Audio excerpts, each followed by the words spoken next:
Direct আমরা হুমায়ুনের বাড়িতে গিয়ে ওখানে 300 টাকা কালেক্ট করে নেব। 300 কোটি আছে। হ্যাঁ দাঁড়ানো কাজ করতে পারবো। বস্তা নিতে হবে 2000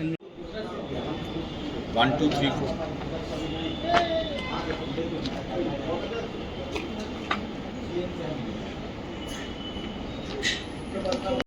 জেরা যখন ইডি আধিকারিকরা করেন বা সিবিআই আধিকারিকরা করেন তখন দিন ভোর সেই জেরা চলে সেই ধরনের কিছু নথির ক্ষেত্রে কিন্তু আর্থিক লেনদেনের ছবি থাকে, ব্যাংকের যাবতীয় নথি দেখা হয়।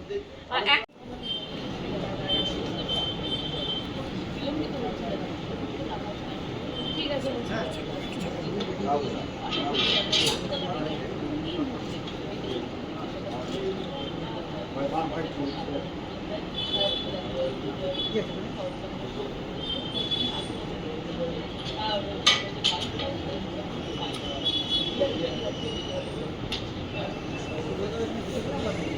গ্রেপ্তার করা হয়েছিল।